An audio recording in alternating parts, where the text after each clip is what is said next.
Bueno, hola, ¿qué tal? ¿Cómo estáis? Me llamo Loli, os hablo desde Sanidad de Colores y vamos allá con este tema tan largo que tanto me costó preparar, la verdad, del tema 15 de primeros auxilios en situaciones críticas. Vamos a hablar de politraumatizados, de quemados de shock, de intoxicaciones, de heridas, de hemorragias, de asfixias, de los conceptos de urgencia y emergencia, la reanimación, RCP cardiopulmonar básico y el mantenimiento y reposición de material necesario o carro de parada.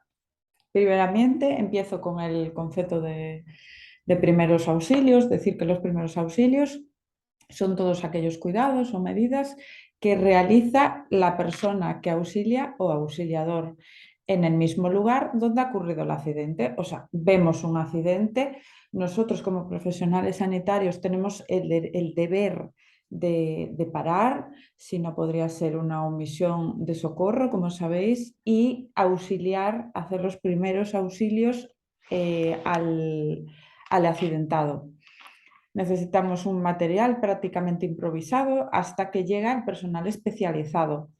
Los tratamientos no son tratamientos médicos, sino que es un conjunto de conocimientos o de técnicas o de capacidades y habilidades para evaluar la gravedad y dar apoyo a esa persona, un apoyo adecuado de forma inmediata. Así, lo que hacemos es reducir los efectos de las lesiones y estabilizar hasta la llegada de la asistencia médica. Los conceptos claves que he valorado para este tema 15, primeros auxilios que estamos dando, preguntas de examen muy importantes, suelen ser la diferencia entre urgencia y emergencia. Entonces, decimos que una emergencia, según la OMS, es una patología cuya evolución llevaría a la muerte y debe de ser atendida en un tiempo inferior a una hora. Entonces, emergencia, menos de una hora. Urgencia, según la OMS, es una patología cuya evolución es lenta y no necesariamente mortal, y la atención no debe de ser superior a 6 horas. Por lo tanto, la emergencia es de menos de una hora, pero la urgencia puede ser, es una atención no superior a 6 horas, pero no tiene por qué ser de menos de una hora. Así que había yo pensado que como urgencia tiene menos letras que emergencia, emergencia que es más largo, son más letras y es más importante. Entonces, menos de una hora y urgencia que tiene menos letras es no superior a 6. Así pues, accidente es el suceso desgraciado que sobreviene de forma fortuita como ocasión del trabajo o actividad habitual y que provoca en el organismo una lesión o un disturbo funcional permanente y pasajero. Catástrofe es un suceso fatídico que altera notablemente el orden regular de las cosas y provoca una trágica desproporción entre necesidades y los medios. Como sabéis, las catástrofes pueden ser naturales, como un terremoto, por ejemplo, o provocadas por el hombre, como las guerras. Tenemos también los desastres, que son consecuencias de los accidentes graves, como por ejemplo, pues, un terremoto. Vale, habrá miseria, habrá cólera y habrá hambruna y altera el orden de las cosas. Pasamos a hablar de lo que es el triaje. El triaje es un procedimiento médico destinado a obtener una clasificación de las víctimas en categorías, de acuerdo con su pronóstico vital, para así obtener un orden de prioridades en su tratamiento. Entonces, bueno, os puse ahí una foto. Tenemos, bueno, los tres colores importantes son el negro, el amarillo y el verde, pero os puse pues los 5 colores que suele haber. Así pues, el negro, cuando, ya lo dice el color, cuando es cadáver, las posibilidades de recuperación son nulas. Así el rojo es cuando el paciente tiene posibilidad de sobrevivir y la actuación médica debe de ser inmediata. ¿Vale? Así que cuando vamos a urgencias nos ponen una pegatina roja en lo que es la historia, es porque es la máxima prioridad. En cuanto al amarillo, son pacientes que presentan una situación de urgencia que puede complicarse en cualquier momento con riesgo vital. El promedio de espera suele ser entre 1 a 2 horas. Y el verde, que es normalmente la pegatina que nos ponen cuando normalmente vamos lesionados levemente, cuando podemos caminar y cuando el traslado no precisa medio especial. El promedio de espera es hasta 6 horas. Luego tenemos el color naranja, como veis ahí, que sería una emergencia y ya sería de 10 a 15 minutos. Bueno, voy a hablar también aquí sobre el triaje en la sala de urgencias. Es un área previa a la entrada de urgencias para regular el flujo de los pacientes. Aquí en esta etapa, además de priorizar las lesiones, se debe decidir a qué área del hospital se destina el paciente, si va al quirófano, a la UCI, a la sala de observación, si va a boxes. Debe ser realizado por un médico ampliamente capacitado y con experiencia en el manejo masivo de víctimas. El triaje hospitalario por áreas, en cada médico destina un área y da prioridad a los más importantes. Es el triaje Manchester. Importante ahí, que os lo puse en rojo, es deciros que el cerebro aguanta sin oxígeno solamente 4 minutos, ¿vale? Y que esto suele ser pregunta de examen. La clasificación de las urgencias está la primera urgencia, urgencia absoluta, urgencia extrema, que es la emergencia. El tiempo máximo de actuación aquí serán 5 minutos, la atención debe de ser inmediata y estos pacientes no superan la valoración ABC, que es vía aérea, ventilación y circulación. Aquí suele ser una parada cardíaca, lesiones como quemaduras graves, shock, hemorragias severas, etcétera.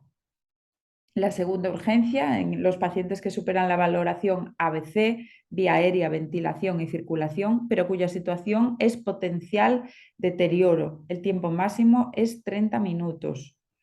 No son los mortales. Aquí suelen ser los politraumas, las heridas en tórax, abdomen, los miembros aplastados, hemorragias, etcétera. Vale, pues quería comentar que la tercera urgencia se consideran aquellos procesos agudos, estables, que no son críticos y no deberán esperar más de 60 minutos. Serán fracturas de cráneo, columna, fracturas abiertas, heridas graves. Y que la cuarta urgencia puede demorarse hasta 2-4 horas o más. Serán fracturas cerradas, heridas leves o quemaduras leves. Pasaríamos entonces ya a lo que son los politraumatizados. Los politraumatizados suele ser pregunta de examen, se define como todo individuo que presenta una o más lesiones óseas traumáticas mayores con una afectación de una o más vísceras asociadas, entrañando repercusiones respiratorias y circulatorias o circulatorias, las cuales lo colocan en una situación crítica que requiere valoración y tratamiento inmediato, estableciendo prioridades terapéuticas. Los riesgos de mortalidad y morbilidad son grandes en los sujetos politraumatizados, como sabéis, porque fácilmente pueden sufrir un shock. La disminución de oxígeno en sangre, que también se llama hipoxemia, ¿vale? Van saliendo palabras que os pasen el tema cero, palabras que están en esas hojas de diccionario de terminología. Así pues, la disminución de oxígeno se llama hipoxemia. Y las hemorragias que se suman a la lesión primaria. Aquí normalmente merman todavía más la función de los órganos vitales y existe el peligro de insuficiencia de diversos aparatos e infección generalizada. La insuficiencia respiratoria y parada cardiorrespiratoria son dos complicaciones muy probables. Así pues, tenemos una distribución modal de la mortalidad en los pacientes politraumatizados. Tenemos un primer pico, que suele ser pregunta de examen, la distribución modal. Este primer pico es en el mismo momento del accidente o segundos o minutos debido a lesiones graves que afectan a uno o varios órganos vitales, normalmente grandes vasos. constituyen el 10% de la mortalidad y se denomina mortalidad inmediata. Son muertes inevitables. Así que el primer pico, mismo momento del accidente, 10% de la mortalidad, lesiones graves que afectan a órganos vitales y que son muertes inevitables. Lo voy a poner aquí ya para que no se nos olvide.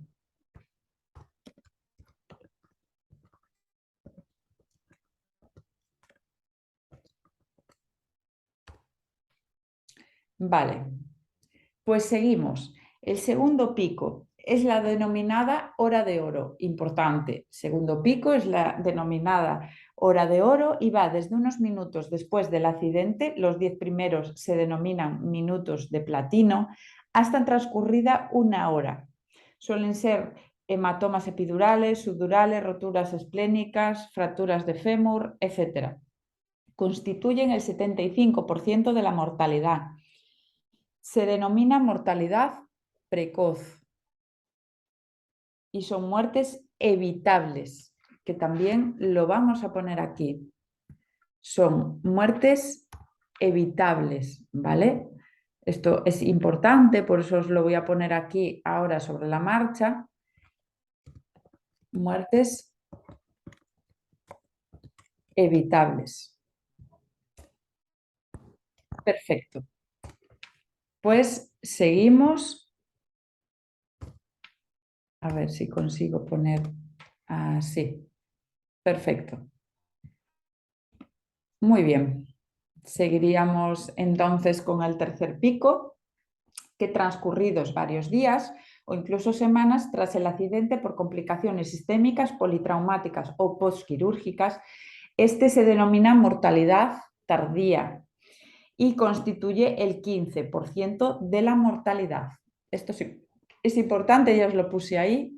Hay que saber que el primer pico es una muerte inevitable del 10% de la mortalidad. El segundo pico tiene el 75%, ¿vale?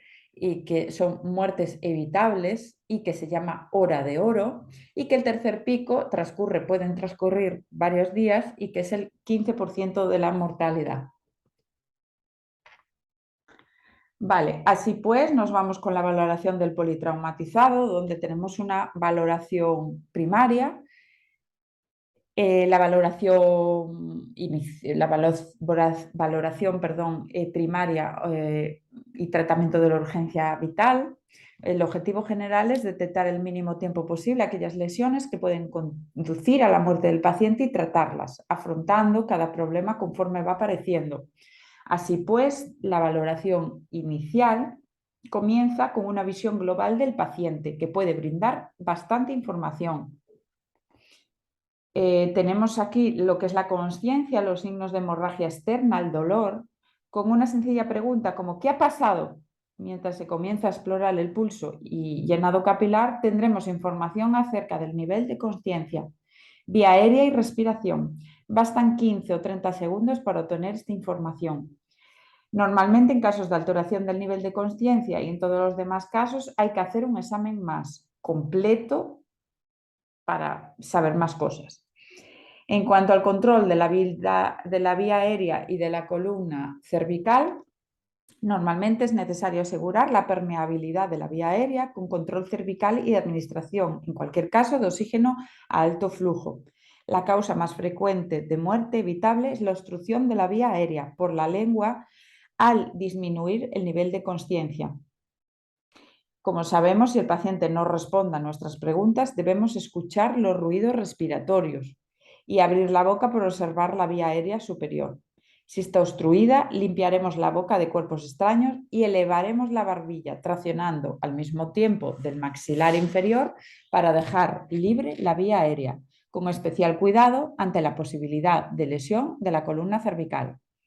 Un movimiento excesivo de la columna cervical puede convertir una fractura sin compromiso neurológico en una fractura importante, en una fractura luxación con lesión neurológica. Por lo tanto, se debe de evitar, no debemos de hiperextender y la hiperflexión de la cabeza y cuello. Esto implica fijación e inmovilización del cuello en posición neutra hasta control radiológico.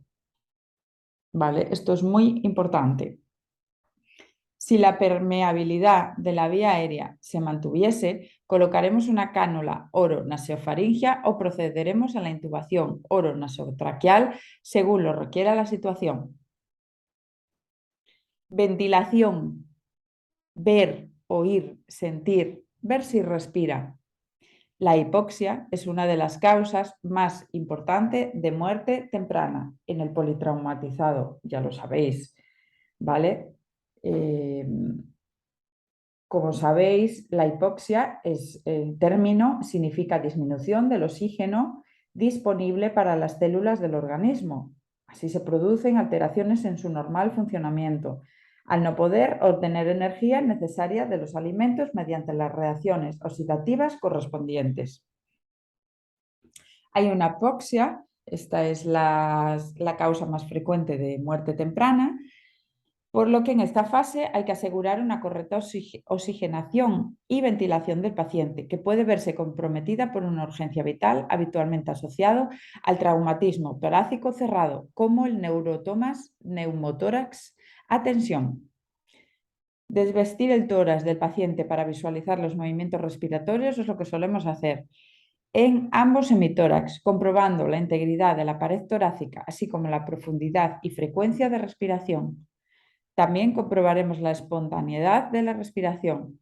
Si no existiera, será preciso valorar la necesidad del empleo de ambú o ventilador mecánico.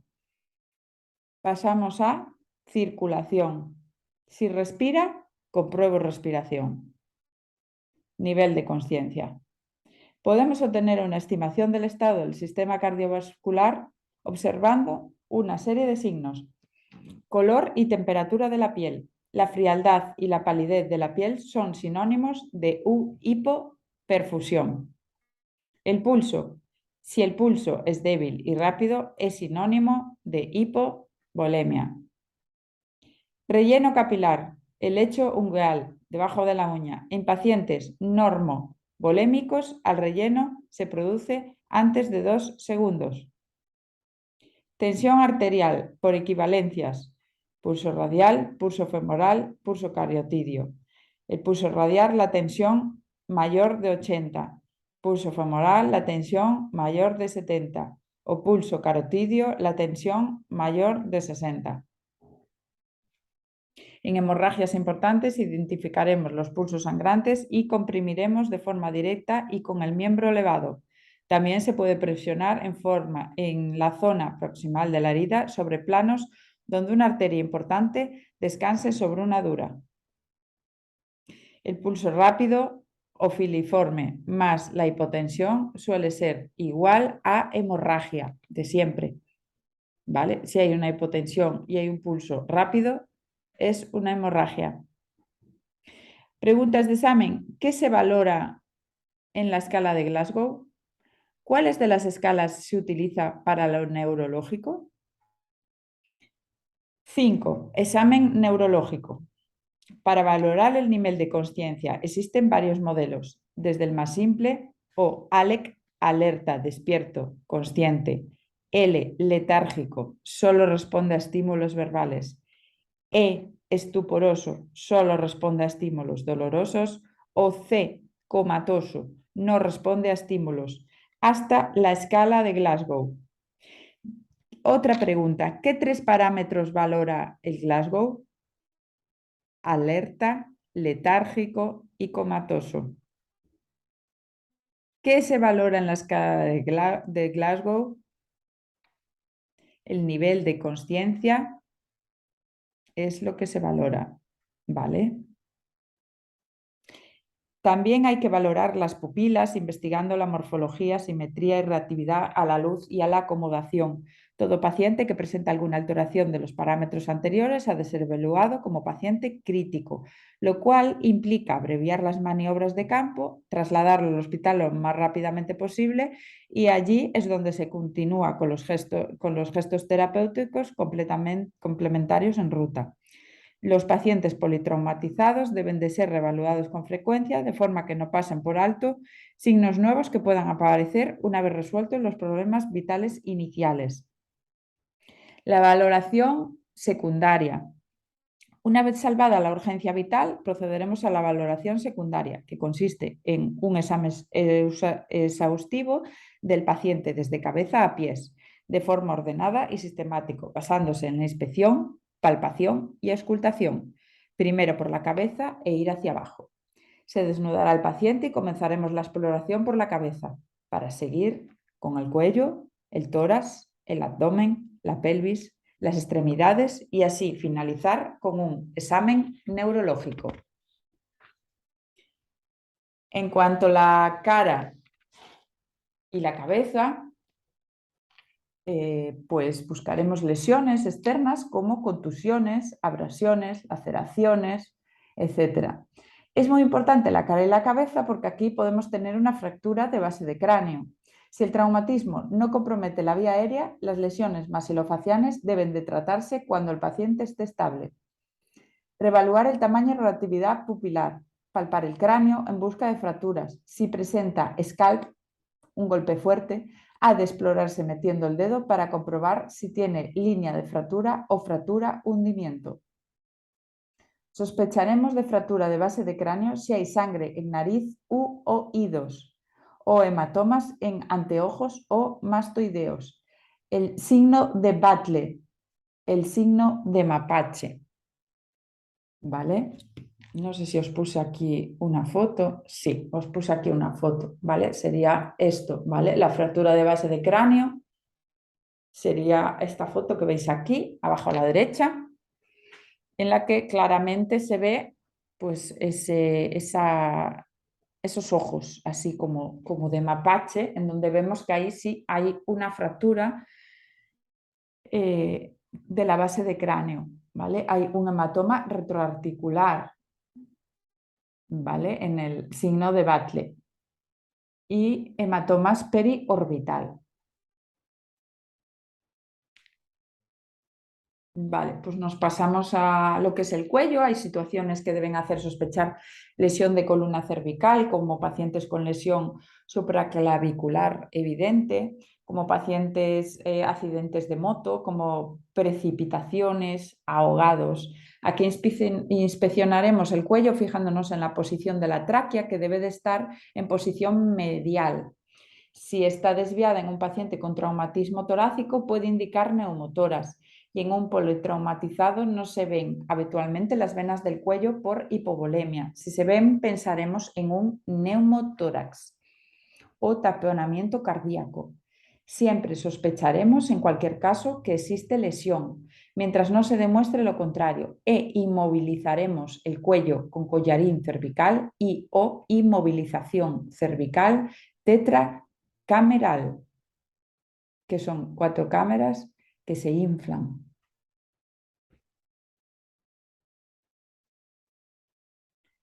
Vale, aquí os quería hablar de, antes de hablaros de esto, os quería hablar de el tórax, el abdomen, la pelvis y las extremidades y el examen neurológico. Luego pasaríamos a los traumatismos cráneoencefálicos, que ya será en la siguiente clase.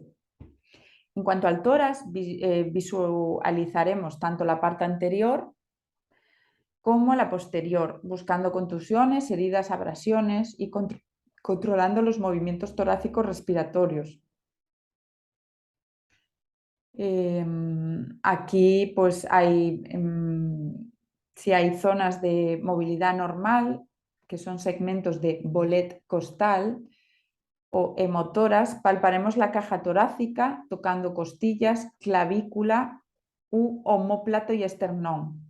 Os voy a poner un vídeo de bolet costal, me voy a ir para atrás, a ver si lo buscamos para que veáis de qué os estoy hablando.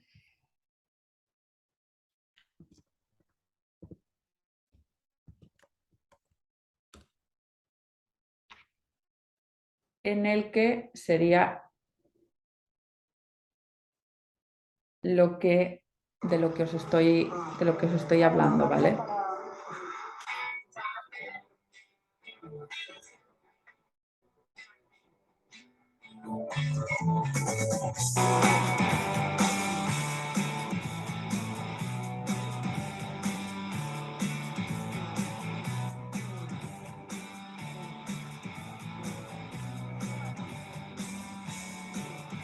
Esto es un bolet costal, hemotórax.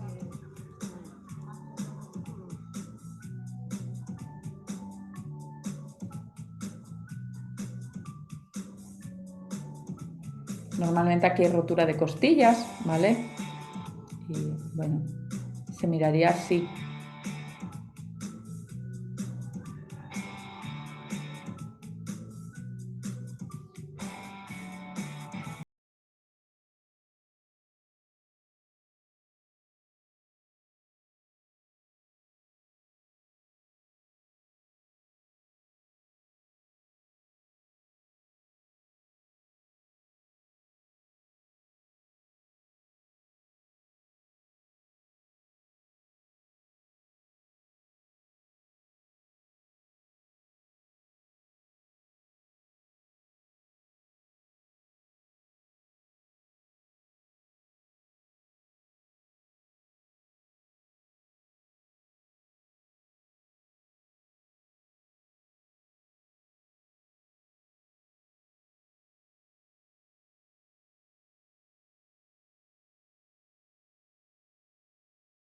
Pasar ahora a hablar de lo que es la zona del abdomen, ¿vale? Buscaremos aquí distensión o participación en los movimientos respiratorios. Hemos de buscar heridas, hematomas o lesiones en banda por cinturón de seguridad que nos pongan sobre la pista de alguna posible lesión interna. Aquí auscultaremos el abdomen para ver si hay o no presencia de ruidos intestinales.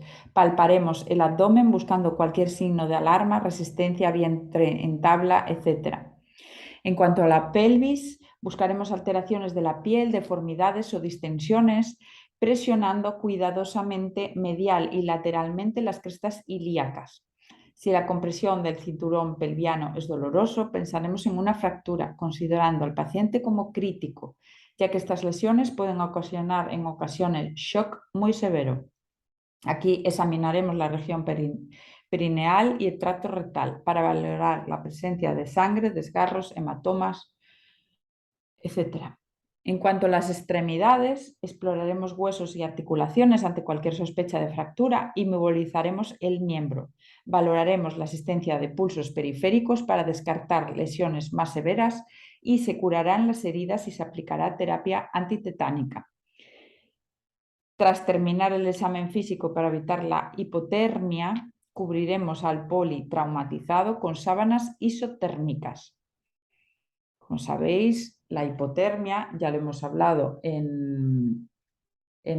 pues no sé qué tema, pero creo que era en primeros, bueno, en el tema 4, la hipotermia, como sabéis, es una urgencia médica que ocurre cuando el cuerpo pierde calor más rápido de lo que produce, lo que provoca una peligrosa disminución de la temperatura corporal. La temperatura corporal normal es de 37 grados centímetros, ¿vale? Como sabéis, la hipotermia está causada por exposiciones prolongadas a las temperaturas frías. Cuando está expuesto a temperaturas frías, su cuerpo comienza a perder calor más rápido de lo que lo produce. Vale, entonces aquí valoraremos la necesidad de calentar las soluciones que se administren por vía endovenosa. Y el examen neurológico, aquí evaluaremos el nivel de consciencia y la respuesta y simetría de las pupilas. Investigaremos la respuesta a estímulos verbales y exploraremos la sensibilidad y motilidad. Tras el examen se le asignará la puntuación que corresponde a la escala de Glasgow. ¿Vale? La escala de Glasgow, vale, os la voy a pasar por aquí ahora, porque no os la puse, pero os la pondré. La voy a poner ahora mismo para que la veáis, pero os la pondré para que os quede reflejado si vosotros, bueno, igual sí que os lo puse un poquito más adelante, pero bueno, es para que lo veáis ahora. Vale, sería tal que así, ¿vale? Sería esta escala, ¿vale? esta escala de aquí. Bueno, la tenéis, os la voy a dejar, ¿vale? Os la voy a dejar, os la voy a dejar metida y así lo vais a visualizar mejor. Yo a lo mejor es cierto que os la puse por ahí, por algún sitio, puede ser, no lo tengo claro, pero creo que sí, que la tenéis, mira, la tenéis aquí, ¿vale? La tenéis aquí, ¿vale? Os la dejé aquí. En traumatismos craneoencefálicos hablaremos en la siguiente clase. Os enseño la siguiente diapositiva. Esta sería lo que es la escala de Glasgow. Tiene una puntuación, como veis, eh, en la ocular del 1 al 4, en la verbal del 1 al 5 y en la motora del 1 al 6, ¿vale? Y la exploración por pupilas y por tamaños, ¿vale? Entonces, bueno, hablaremos en la siguiente clase. Como siempre, gracias por estar ahí, por escucharme y nos vemos con traumatismos craneoencefálicos para la siguiente semana. Hasta luego.